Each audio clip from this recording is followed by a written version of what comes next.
Like all 8-year-olds, I treated my birthday like the most important day of the year.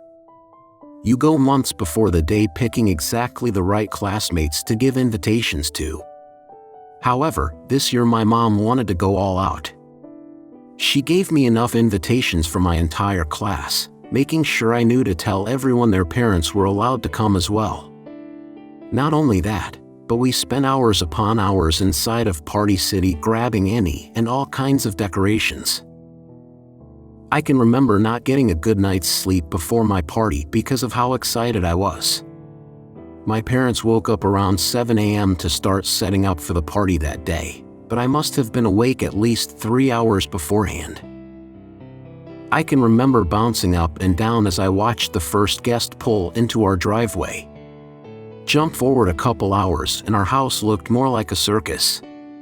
Kids from my class, their families, and my family, all eating, drinking, laughing. All of my friends treating me like a celebrity as they all gathered around, begging for me to open their gift first. It almost makes me nostalgic to go back and have one more birthday party as a kid, almost. I don't know when exactly it started. After the first slice of pizza? Maybe after the last guest had arrived. At some point, time just began to become a haze. While I would definitely say I felt as if I was on top of the world, it felt as if at some point, something like a warmth began to spread over me. Starting at my feet, the feeling spread until every vein in my body felt as if it was being filled with cotton. Events just seemed to happen, but I can't recall the order in which anything transpired. It's the reason why I can't remember when it first appeared. Suddenly, I just remember being in front of him. My over-animated cousins and friends all jumping up and down excitedly, their shouts warbled and tainted as the warmth that overcame me morphed into a bizarre feeling of euphoria. A clown almost 7 feet high. My eyesight succumbed to this feeling as well, as everything waved and stretched like I was peering through glasses made of jelly. He towered over all the children. Overalls, a button-down shirt, a pair of oversized clown shoes, some big puffy gloves. All normal clown attire. But it wasn't wearing bright colors. Every article of clothing he wore was pitch black. So dark that it somehow stood out, if that makes sense. Almost like his clothes were holes in reality. The thing in black danced and twirled, causing the children around him to erupt in applause.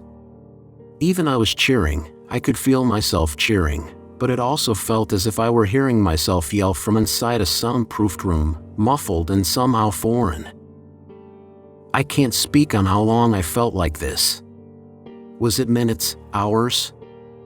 I remember my body walking around my house. Watching everyone mingle. Every turn felt like it was towards the clown.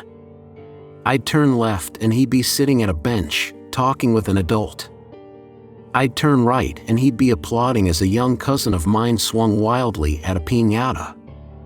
I'd back up and I'd bump into him looking down at me, arms outstretched as if he was looking for a warm embrace.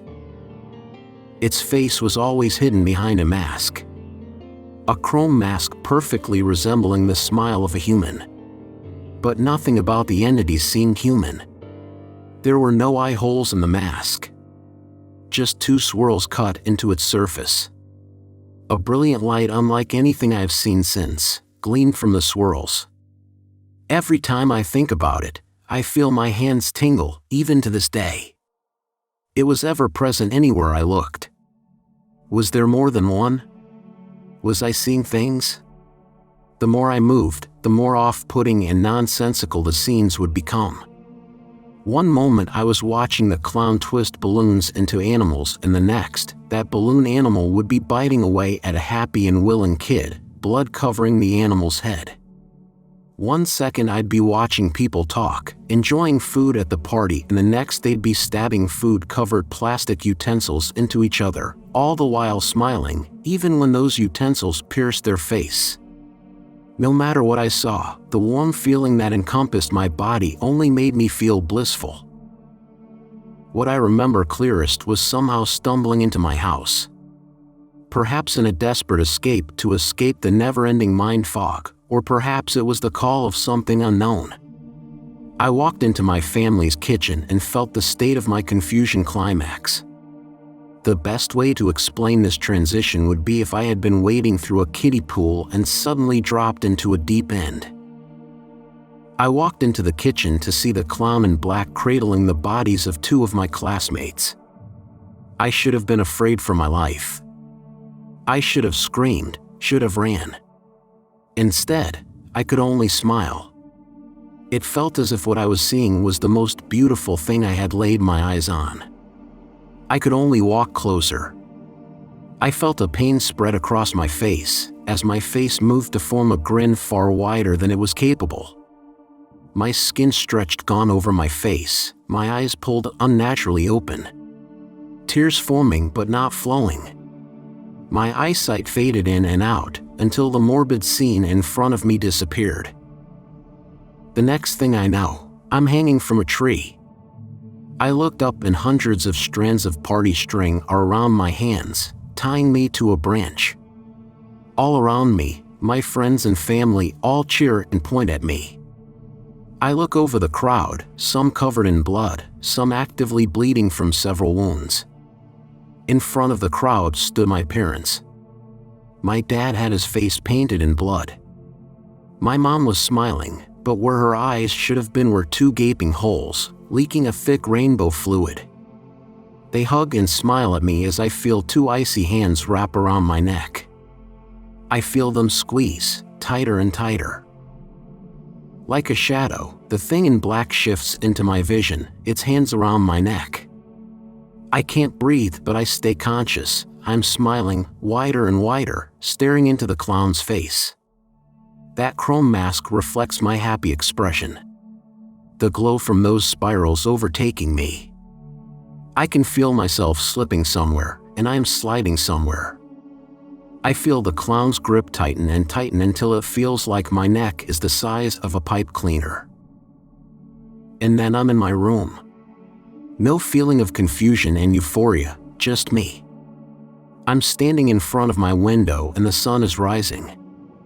I remember everything, but it feels like I'm recalling something that happened years ago. I smell breakfast, the sweet smell of bacon in the air, and run downstairs to see my parents in the kitchen.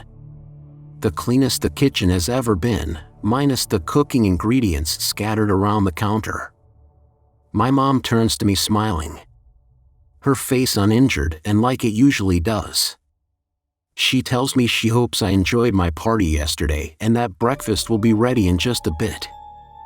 I nod but turn and run to the window overlooking our backyard. I can see a few party streamers here and there, but other than that, the backyard has been completely cleared. Was it a dream? Surely it was. But if it was all a dream, why did it all feel so real? As I eat breakfast with my parents, I ask where they got the clown from. They look at each other, then back at me. My dad exclaims that they didn't get a clown for the party yesterday, but if I want one next year, I would just have to ask.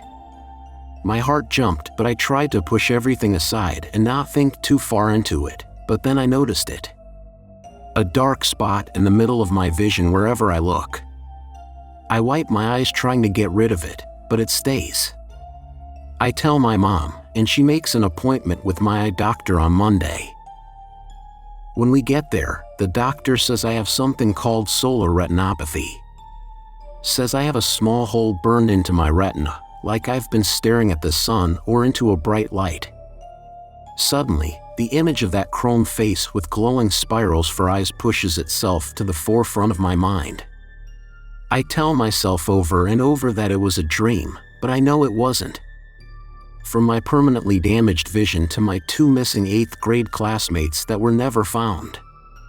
The same two I'd seen that thing cradling. I know it wasn't a dream from the injuries and scars I see on some of my friends and family that were at my party. I'd ask them where they got the scar from, and they simply go blank for a minute before saying they can't remember. I'm 28 now and I've started seeing him again. It only happens on my birthdays, but he's always there.